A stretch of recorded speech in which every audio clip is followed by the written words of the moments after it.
For today's leadership analysis presentation, my team members, Erica Olnecki and Abigail Ribolio, and I, Heidi Goodsell, have each interviewed one leader. We have chosen to select all female leaders to interview and to understand their personal leadership styles and experiences. Their names are Amanda Skinner, President and CEO of Planned Parenthood of Southern New England; Melissa Robach, Associate Director for Graduate Administration for the College of Science at Northeastern University; and then lastly, Katie Roeder, Vice President of Finance at StoreTech. Even though we interviewed 3 very different leaders, they all had a similar personal model of leadership. They all agreed that communication was a big factor in their leadership models. Each leader talked about how open communication helped them get through very challenging times during their leadership. The ability to communicate with others in an open, honest, tactful way is a skill that continuously needs to be worked on. Melissa Robach even said that right from the beginning is where communication needs to be clear and correct. Katie Roeder talked about giving the employees clear visions only made it easier to complete common goals. And then Amanda Skinner mentioned how she really valued listening to others' opinions and learning from those different perspectives. As a leader, giving your employees these chances to be open and have that communication and listening to them really can build a solid relationship between you and them. Communication is also a skill that needs to be constantly worked on and constantly be evolved. Everyone communicates differently, and as a leader, you really need to understand how to be flexible with your communication methods. I may take in information and communication completely different than the person next to me, and you have to be consistently flexible in learning your employees and how they communicate, how they like to communicate. It's definitely a big factor for the competencies. Since we focused on our leaders all being women, we asked how that affected their leadership journey.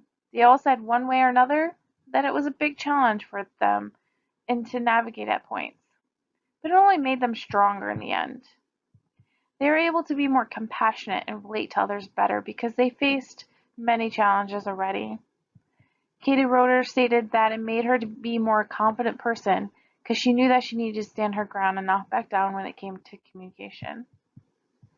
Melissa Robach talked about how she has to be more cautious as a female leader and how she communicates. And lastly, Amanda Skinner talked about how it was her chance as a female leader to finally step up and make a better climate for others to speak and feel comfortable having open communication. Overall, each of the leaders we interviewed appear to demonstrate tendencies toward multiplier characteristics. Reflecting on how they build support for their leadership vision, they noted things like bringing people in from the beginning and communicating, figuring out stakeholders, asking people's opinions and suggestions. Melissa Robach. I build strong relationships with the people who report to me. I put a lot of trust in them and I want to know their candid thoughts and recommendations. Amanda Skinner. To build support in the vision means sharing it and really making employees understand what they are working toward. Katie Roeder. Each of the leaders seemed sincere in wanting to engage others by seeking their input. However, they describe their approaches differently. I ask a ton of questions because I want to know what other people think. Sometimes my question asking is intimidating to others. Amanda Skinner. It's all about asking questions about what the expected outcome is. It is important to listen and empathize with what the difficulties are, and then I typically start throwing out ideas and asking for new ideas to see if they may work. Katie Roeder. I like to make decisions together. A collaborative approach makes sense because the impact of the decisions is directly on the team. Melissa Robach. When talking about how they approach tough decisions, the responses of each leader resonated with different models of leadership. Melissa Rubach said she tries to figure out the what of what's being asked, and if there's a similar situation, I build off of that. Consulting the past and being consistent can help, but other times you have to go with your gut. Her response reflects the skills approach to leadership, which according to Nordhaus suggests that career experiences acquired in the course of leaders' careers influence their development of knowledge and skills for solving complex problems. Whereas Katie Roeder shared, I like to understand everyone's role within the company, how they achieve their individual goals, and what is holding them back from being more efficient or to ensure no one is becoming complacent. This response is aligned with task orientation and the behavioral approach. As Nordhaus states, task leadership considers the elements involved in task accomplishment, from organizing work to defining roles to determining policies and procedures that facilitate production. Amanda Skinner's process for working through tough decisions starts with asking everyone else what they think. I restrain myself from offering my opinion so as not to influence the perspectives that other people choose to share. This response reflects the listening characteristic of servant leadership. Nordhaus notes that servant leaders communicate by listening first. They recognize that listening is a learned discipline that involves hearing and being receptive to what others have to say. Throughout the interviews, each leader touched on aspects of her leadership vision and values. Toward the end of the interviews, we asked them to reflect on how their staff and colleagues would describe their leadership style. There was a lot of alignment between how they saw themselves and how they thought others would see them. Without having the direct input of their colleagues and staff, this does seem to indicate a high degree of both self-awareness and social awareness as presented in the emotional intelligence model by Dr. Mitchell Adler. All three women work to inspire, support, and develop talent by first and foremost involving others. Bringing in team members brings new opinions and input, and any knowledge they may not possess to make decisions. There is strong consideration of team members' individual goals, understanding people's roles, and recognizing and honing in on each individual's strengths. Melissa Rubach is a strong proponent of advocating for her team members and creates boundaries for her team when working with partnering teams. Also, she is open for her team to take professional development opportunities at Northeastern and to always seek improvement. During difficult times, Katie Roeder uses a team approach which allows everyone to express their thoughts, and it is also a reminder of the mutual support that they have. Amanda Skinner tries to model the kinds of leadership practices she wants to see throughout her organization. In her one-on-one meetings with staff members, Amanda has standing agenda items regarding professional development goals to keep them at the forefront of their conversations. The three interviewees take a transformational leadership direction where they, according to Nordhaus, create connections that raise morality and motivation. In supporting and developing their team members' talent, they are attentive to their needs and goals and try to help achieve them while working on their own leadership. Both Melissa Rubach and Katie Roeder both explained that there are differences on how women are perceived in relation to men, that there are some double standards.